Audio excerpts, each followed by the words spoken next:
उठ उठ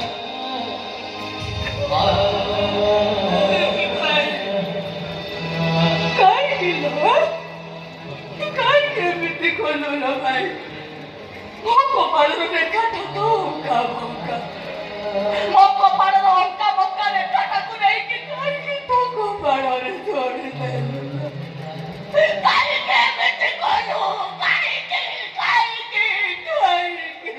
भाई नथी गालो कन्हैलो कि साहा नहीं बचाई देनी तो कथा रे आओ बचाई पारुनी लो जेते बेले बचाई पाकु चाहिए ये कह गुड़ाक मो तंती पाखरे आरो पड़ी जाउछंती आओ आखि लुह गुड़ाक मो साहानाई भितरे पशि जाई मो साहानाई ताकु बेसुरा कर दउछंती लो एमिति काहेकि हेला लो कन्हई लो काहेकि हेला हरिबा ठारू मरिबाटा बड़ भूल ना कन्हई हरिबोल हरिबोल कपिला कन्हई हरिगले कपिला हरिबार माने किछि रहिबेनि ताहले तू कहनु ये कथा सब कहारा ये सब दोषा सही ऊपर वाला रो ये रेखा करितिबा ऊपर वाला रो ताहले नारायणंकर ना हलो नर देहे नारायण भाई जड़क माड़े लहू लुहाड़ हेइथिबा मଣିଷ केतेबेले खुशी हुए कहलु जेतेबेले से माड़ मारिथिबा मଣିଷଟାକୁ ତା ପ୍ରତି ବଦଳରେ ମାଡ଼ ମାରେ तू ठीक कहिছিল पिलादिने तू कांदिले मु तते बुझेइबाकू चाहे आ तू तोरे कुनी हातरे मो गालुकू चापुराए तो तापरे तो कांद जाई बंद होई जाए ठीक सेमिति चल चल चल चल चल मारिबा में चल मारिबा काहाको मारिबा नारायण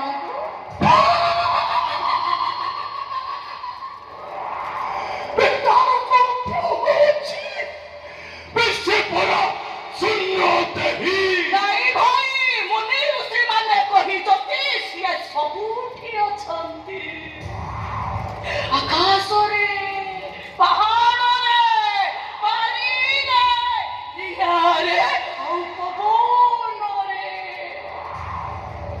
औ तू प्रेम प्रेम कहिलु नर देहे नारायण तो देहरे नारायण मो देहरे भी नारायण मुतते मारिले से नारायण बाजी बना आ मु तते मारिले से नारायण कोठी बाजीबो चल भाई मारिबा में से नारायण को मारिबा में से नारायण हमके करबू बिना दूसरे मारू चलते लो हमें भी तक मारे की खुशी हो मार मते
ସୁମନ ମୋ ଭାଇକି ଥାନାରୁ ଉଦ୍ଧାର କର।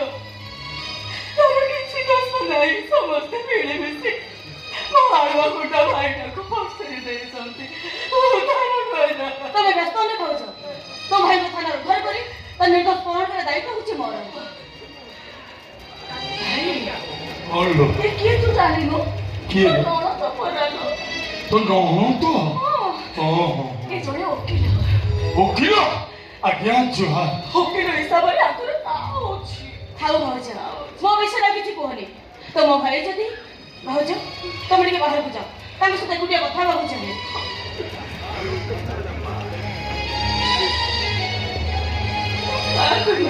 ମୋ ଛାତି ଫାଟି ଯାଉଛି। ଶୁଣୁ, ତୋ ବିଷୟରେ ମୁଁ ତାଙ୍କୁ ସବୁ କଥା କହିଛି। ହଁ, ତୁ ଆଜି ପଳେଇଯିବୁ ଏଠୁ। ଜମା ମନ ଦୁଃଖ ମନ କାହିଁ କାନ୍ଦୁଛୁ? ମାରୁଛନ୍ତି ଲୋ। ମାରିବିନି ତତେ, ତୁ ଏବେ ପଳେଇବୁ। ଯା ଯା ଯା ତୁ ଯା। ତମେ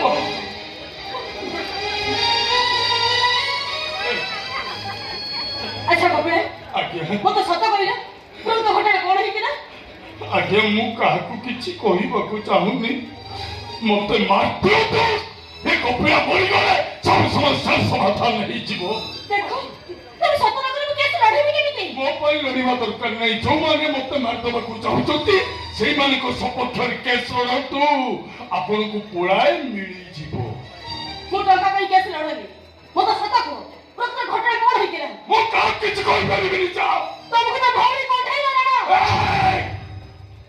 ଏ ତମେ ମୋ ଭଉଣୀ ରାଣ ପକେଇ ଦଉଛ। ସତ କୁହ।